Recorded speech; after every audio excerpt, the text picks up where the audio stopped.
अस्सलामुअलैकुम। ये अंग्रेज़ी ज़बान का एक मकूला है कि जिसके मुताबिक ये कहा जाता है कि man is an architect of his own fate. लेकिन तमाम केसेस में ऐसा नहीं होता। हमारे इर्द गिर्द के माहौल में जब हम देखते हैं तो बहुत सारे ऐसे वाक़यात हो रहे होते हैं कि जो 110% फेट के ऊपर बेस करते हैं, यानी उसके ऊपर इंडिविजुअल का कोई अमल दखल नहीं रहता। तो आज की इस वीडियो के अंदर हम एक ऐसे ही क्लासिकल ड्रामा को डिस्कस करने वाले हैं कि जिसके अंदर जो फेट है, जो किस्मत है, उसका बहुत ज़्यादा अमल दखल है। तो आज की इस वीडियो के अंदर हम देखेंगे कि किस तरीके से जो किंग एडिपस रेक्स है वो फेट के स्पेल के अंदर आकर उसका डाउनफॉल हो जाता है। उससे पहले ब्रीफ सा इंट्रोडक्शन ले लेते हैं। एडिपस रेक्स एक अथेनियन क्लासिकल ट्रेजेडी है जो सोफोक्लेस ने लिखी है। अब इसको क्लासिकल ट्रेजेडी क्यों कहा जाता है? क्लासिकल ट्रेजेडी इसलिए कहा जाता है कि ये जो एंशियंट ग्रीक्स और रोमन स्टैंडर्ड्स थे ट्रेजेडी के, ये उसे फुलफिल करती थी। अब एडिपस रेक्स 3 थेबन प्ले के अंदर कवर किया गया एक प्ले है जिसे सोफोक्लीज ने लिखा। इसके अलावा सोफोक्लीज ने 2 प्लेस और भी लिखे जिन्हें थेबन प्लेस कहा जाता है। तमाम जो थेबन प्ले हैं वो थेबन लेजेंड के ऊपर बेस करते हैं, और थेबन लेजेंड से क्या मुराद है कि वो फेट ऑफ एडिपस को डिस्कस करते हैं कि किस तरीके से जो एडिपस की फेट है उसके अंदर कुछ ऐसे सर्कमस्टांसिस पैदा हो गए जिसकी वजह से उसका डाउनफॉल शुरू हो गया। तो ये प्ले हम कह सकते हैं कि जो फेटलिस्ट्स हैं, जो फेट को मानने वाले हैं, उनके लिए बहुत इंपॉर्टेंस रखता है। अगर हिस्ट्री के अंदर फेमस फेटलिस्ट्स को देखा जाए तो ख़याम एक बहुत ही फेमस फेटलिस्ट गुजरे हैं। इससे पहले कि हम रेगुलर प्लॉट के ऊपर नज़र डालें, हमें कुछ बैकग्राउंड स्टोरी को समझ लेना चाहिए ताकि हमें इस प्लॉट को समझने में बहुत ज़्यादा आसानी हो। तो ये स्टोरी स्टार्ट होती है एक बच्चे की बर्थ से जो किंग लायस और जोकेस्टा के घर पैदा होता है, जिसे बाद में दुनिया एडिपस के नाम से जानती है।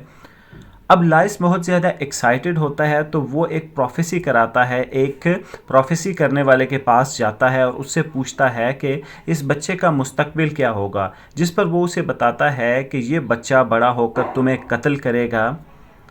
अब किंग लाइस जो है ये सुनकर बहुत ज़्यादा परेशान होता है और वो एक डिसीजन लेता है। वो अपने बच्चे के दोनों पाँव बांध देता है और अपनी बीवी को कहता है कि इसे कत्ल कर दो। अब जो माँ है उसकी ममता जाग उठती है। अब माँ का जो प्यार है वो डोमिनेट कर जाता है और जोकेस्टा अपने सर्वेंट को वो बच्चा दे देती है। वो उसे कहती तो है कि वो उसे कत्ल कर ले, लेकिन अनइंटेंशनली वो ये चाह रही होती है कि उसकी ज़िंदगी बच जाए। उसके बाद जो सर्वेंट होता है जोकेस्टा का, वो बच्चे को कत्ल नहीं करता, वो एक माउंटेन टॉप के ऊपर उसे छोड़ देता है और उसी माउंटेन टॉप से उसे एक शेफर्ड जो है वो रिकवर कर लेता है। फिर उसके बाद जो शेफर्ड है वो उस बच्चे का नाम एडिपस रखता है। एडिपस उसका नाम क्यों रखता है? क्योंकि जो एडिपस का बाप किंग लाइस है उसके दोनों पाँव बांध देता है, जिसकी वजह से उसके पाँव के अंदर स्वेलिंग शुरू हो जाती है। और एडिपस का मतलब भी है कि स्वेलन फीट, यानी सूजे हुए पाँव वाला बच्चा। अब शेफर्ड क्या करता है? शेफर्ड करता कुछ इस तरीके से है कि वो कॉरिंथ में जाता है और उस बच्चे को कॉरिंथ के किंग पॉलीबस और उसकी वाइफ को दे देता है, जो उसे अपने बच्चे की तरह पालते हैं और उसकी परवरिश करते हैं।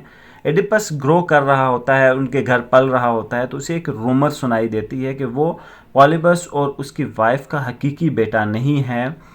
उसके बाद वो इस मैटर की इंक्वायरी करने जाता है और वो ये सोच लेता है, वो ये तहैया कर लेता है कि वो अपने रियल पेरेंट्स को तलाश करेगा। अब एक और चीज़ सिग्निफिकेंट होती है, जो ओरेकल है वो उसे रिवील करता है कि वो अपने फादर को कत्ल करेगा और अपनी माँ से शादी कर लेगा।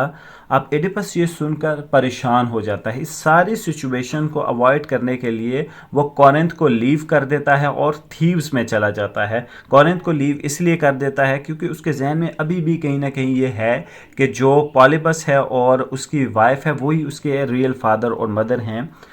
अब थीव्स जाते हुए उसका इनकाउंटर होता है एक बूढ़े शख्स के साथ और उसके साथ किसी आर्ग्यूमेंट की बुनियाद पर झगड़ा हो जाता है। अब स्कफल होती है और उसके हाथ से बूढ़े शख्स का कत्ल हो जाता है। तो हम कह सकते हैं कि एडिपस जो है उसके अंदर एक गुस्सा मौजूद है और उसी गुस्से की वजह से भी हम कह सकते हैं कि उसका डाउनफॉल हुआ और उसी की वजह से उसने एक बूढ़े आदमी को कत्ल किया। इडिपस थीब्स पहुंचता है। अब थीब्स में क्या हो रहा होता है कि थीब्स के अंदर उसका सामना स्फिंक्स से होता है। स्फिंक्स एक मॉन्स्टर है जो कि आने वाले ट्रैवलर से कुछ क्वेश्चन या रिडल्स पूछती है, लेकिन अगर वो उसका क्वेश्चन का जवाब ना दे सके तो वो उन्हें कत्ल कर देती है। इसकी वजह से जो लोकल वहाँ के नेटिव लोग हैं वो बहुत ज़्यादा परेशान थे। तो जो स्फिंक्स की रिडल्स हैं उनको सॉल्व करता है एडिपस रेक्स। तो वहाँ के लोकल लोग बहुत ज़्यादा खुश होते हैं और एडिपस को उस थीब सिटी की किंगशिप ऑफर कर देते हैं और उसे वहाँ पर तख्त के ऊपर बिठा देते हैं और फिर एडिपस थीब्स की मलका से शादी कर लेता है। अब हम रेगुलर प्लॉट की तरफ जाते हैं कि जो प्लॉट हमारे लिए इम्पोर्टेंस रखता है, जो बुक के अंदर हमारे पास ओरिजिनल टेक्स्ट के अंदर मौजूद है। जो सिटी ऑफ थीब्स है उसके अंदर बहुत हॉरिबल किस्म की कैलेमिटीज़ आई हुई हैं। वहाँ पर फैमिन है, वहाँ पर प्लेग है, जो फसलें हैं वो अच्छी ग्रोथ नहीं दे रही। तो एडिपस क्रेओन को भेजता है कि वो ओरेकल ऑफ अपोलो के पास जाए और उससे गाइडेंस ले कि ये सब किस वजह से है। क्रेओन बुनियादी तौर पर जो उसकी वाइफ होती है उसका भाई होता है। क्रेओन वापस आता है और उसे बताता है कि ये जो प्लेग है, ये जो ताउन फैला हुआ है, ये बुनियादी तौर पर थीब्स के ऊपर कर्ज की वजह से है। ये कर्ज किस वजह से पैदा हुई? ये कर्ज इस वजह से है कि जो मर्डर है किंग लाइस का वो बहुत कॉलेस मैनर में किया गया और उसकी वजह से जो अजाब नाजिल हुआ है ये थीब्स के बाशिंदों पर नाजिल हुआ है। अब क्रेओन से ये भी बताता है कि अगर वो इस सिचुएशन से छुटकारा हासिल करना चाहता है तो उसे मर्डरर को फाइंड करना पड़ेगा, उसे किल करना पड़ेगा या उसे मुल्क से निकाल बाहर करना पड़ेगा। अब एडिपस क्या करता है? एडिपस कमिटमेंट देता है कि वो अपने फादर के किलर को लाजमी फाइंड करेगा, लेकिन उसे ये चीज़ पता नहीं होती कि वो ही अपने फादर का किलर है। एडिपस उसके बाद ब्लाइंड प्रॉफिट से मशवरा करता है और उसे कहता है कि वो इस मैटर के बारे में क्या कुछ जानता है। अब ब्लाइंड प्रॉफिट टायरिसिस बहुत ही ज़्यादा इनसाइट वाला आदमी है, यानी उसके पास आई साइट तो नहीं है, उसके पास साइट तो नहीं है, लेकिन उसके पास इनसाइट मौजूद है। तो वो टायरिसिस से पूछता है कि वो इस मैटर के बारे में क्या जानता है, वो उसे बताए। जो टायरिसिस है वो स्टार्ट में उसे इस मैटर के बारे में नहीं बताना चाहता, लेकिन जब उसे एडिपस बहुत ज़्यादा फोर्स करता है तो वो उसे बता देता है।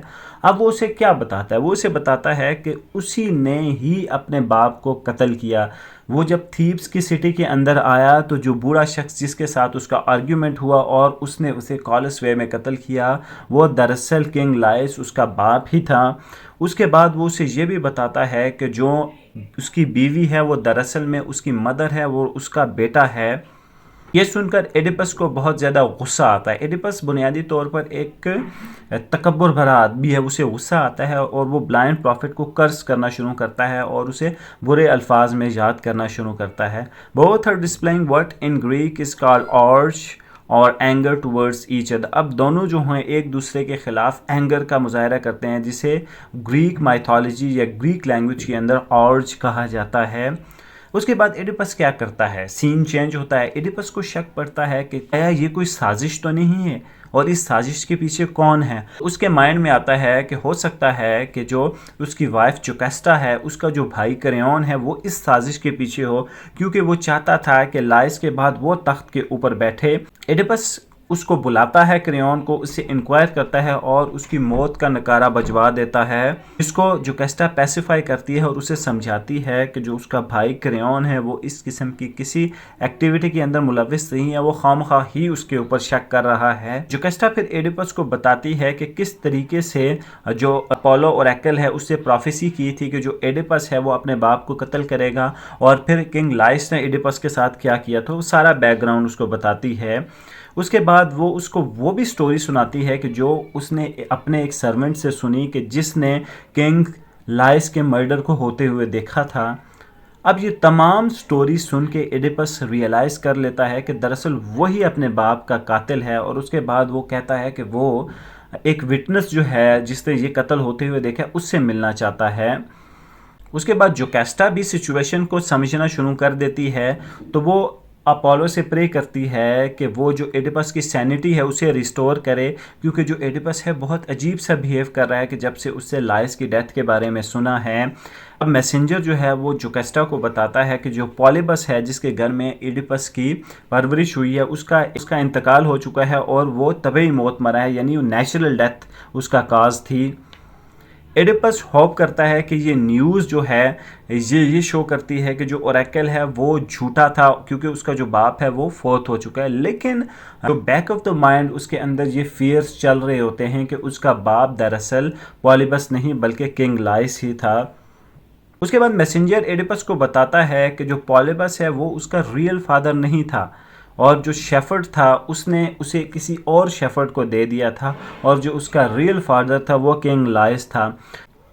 उसके बाद एक दूसरा मैसेंजर स्टेज के ऊपर आता है और वो बताता है कि जुकेस्टा ने सुसाइड कमिट कर लिया। क्यों सुसाइड कमिट कर लिया? कि जुकेस्टा को पता लग चुका है कि एडिपस रेक्स उसी का बेटा है और अब वो उसकी बीवी है।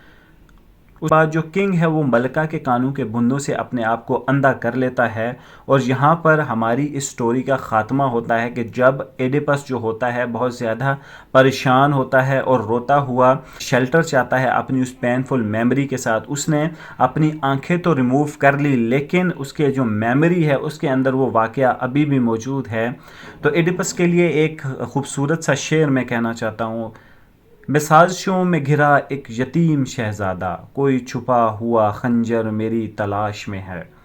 उसके बाद हम देखते हैं कि जो एडिपस है उसके ऊपर जो फेट है उसके स्पेल ने बहुत बुरा असर किया, यानी जो किस्मत थी उसके अंदर ही सख्ती लिखी हुई थी और उसकी वजह से उसका डाउनफॉल हुआ। एडिपस अपने बच्चों को बताता है कि उन्हें बहुत ज़्यादा डिफ़िकल्ट लाइफ गुजारनी पड़ेगी। और तो यहाँ पर हमारी स्टोरी का एंड होता है। तो एक खूबसूरत से शेर के साथ मैं स्टोरी को एंड करूँगा। मुकद्दर में जो सख्ती थी वो मर के भी नहीं निकली, कब्र खोदी गई जब मेरी तो पथरीली ज़मीन निकली। आपसे रिक्वेस्ट है कि चैनल को सब्सक्राइब करें और वीडियो को थम्स अप दें। Thank you very much.